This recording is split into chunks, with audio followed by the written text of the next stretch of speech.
이낙연이 지지율 1위를 기록하면서 민주당의 주인공으로, 잠룡으로 부각되고 있는데, 이게 정확하게 걸려버렸다. 어떤 거에? 소문에 사서 뉴스에 팔아라. 이 뉴스 나오기 전부터 시세 이탈이 슬슬 나오고 있었는데, 이 뉴스 나오고 나서 반영이 안 됐어요. 누가 보면은, 주식 처음 하는 사람이 보면은 이낙연 지지율 1위 했대. 이낙연 관련주 뭐야 사야 되는 거 아니야? 이렇게 하는데, 그때가 바로 이때라는 것이죠. 지금 어떻게 됐느냐?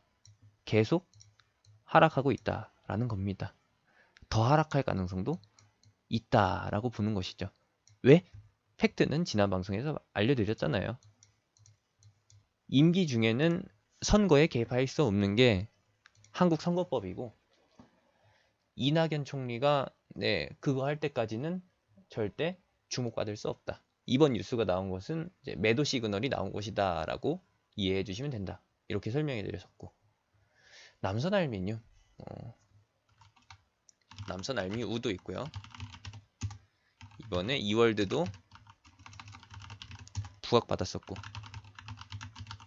TK 케미칼도 있었고, TK 케미칼 뉴스 나오고 나서 급락 나와버렸죠.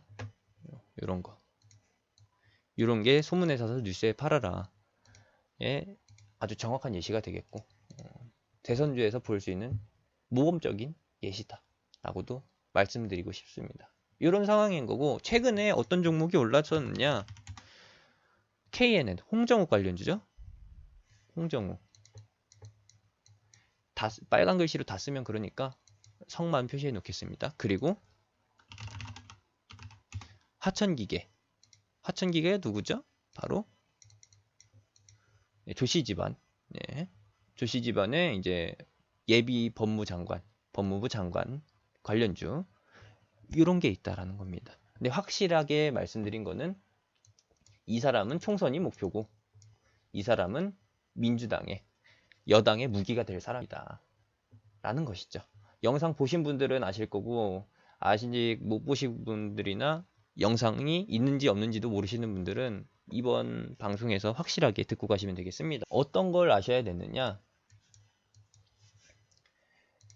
조국이라는 사람이, 현재 민정수석 조국이 법무부 장관에 내정될 예정인데, 이 사람의 행보가 누구랑 비슷하느냐, 누구랑 비슷하냐면은 이낙연과도 조금 살짝 비슷하고 문재인 대통령과도 완전 흡사하다라는 거예요.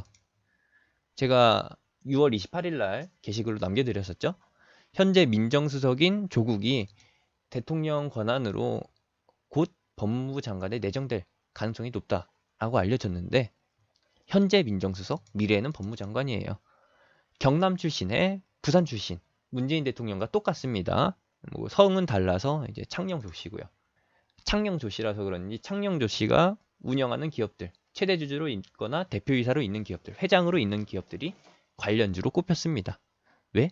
친척이 요직에 앉으면은 그런 거 대략적으로 감이 오시죠?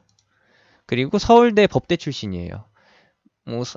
대학교 인맥으로 따지면, 학연으로 따지면은 나경원도, 자유한국당의 나경원도 서울대 법대 출신입니다. 인맥으로, 학연으로 따지면은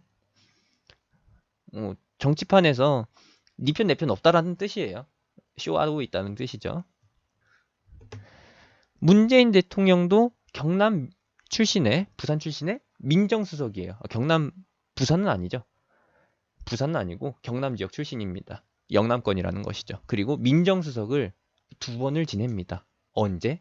노무현 정권에서 민정수석을 2번을 하고, 그리고 나서 그 다음 대선 이명박과 바로 정면 승부를 하는 게 아니라, 이명박 건너뛰고 그 다음인 박근혜, 18대 대선에서 박근혜 전 대통령과 승부를 본다라는 것이죠. 그때 어떻게 됐었느냐, 안 플러스 문이었고 vs 박이었어요.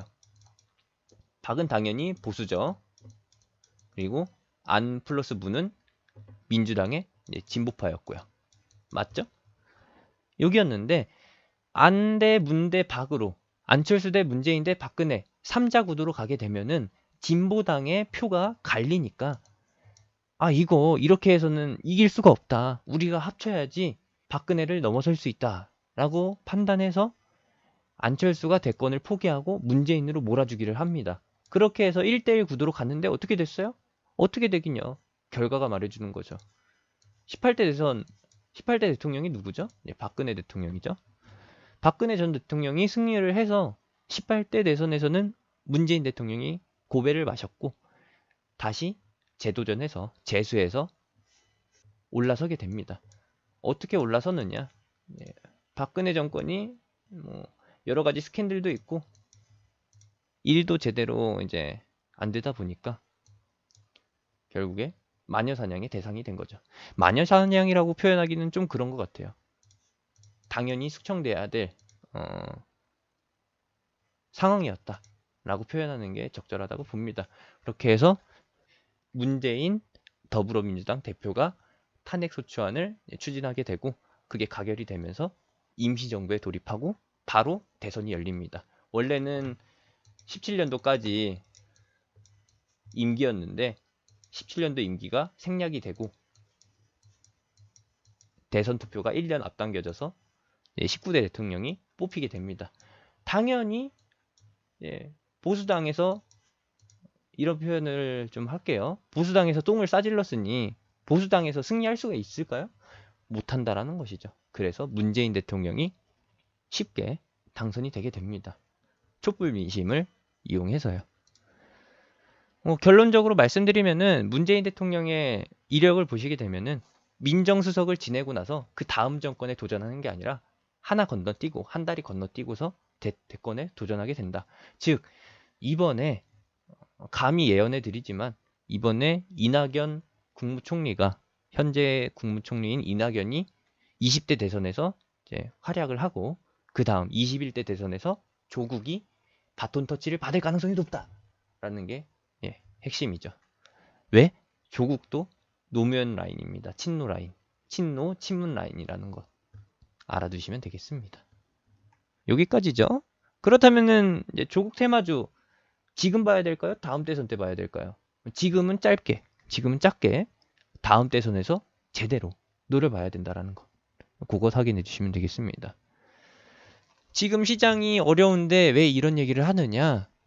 말씀드렸잖아요. 한국도 트럼프가 대선을 준비하고 있는 것처럼 재선 성과를 위해서 미중 무역 전쟁과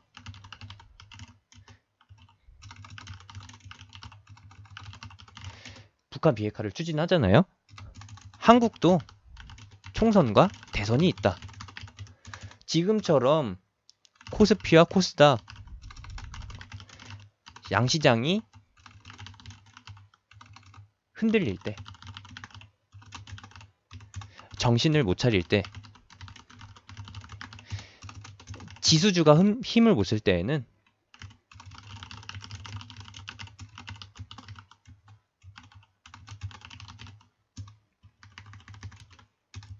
테마주가 움직이는데 1순위로 움직일 게 뭐냐?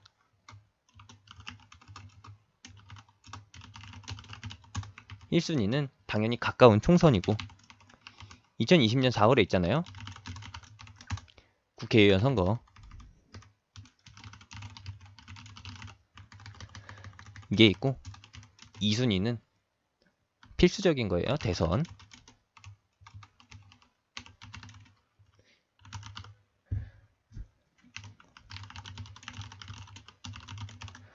이렇게 봐주시면 된다라는 겁니다.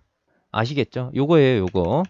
지금 해야 될 거는 지수주 안 움직이는 시기니까 하락하면 하락했지 본전도 유지 못하는 수준이니까 내려놓을 거 내려놓고 이쪽 바라보자 라는 것이죠.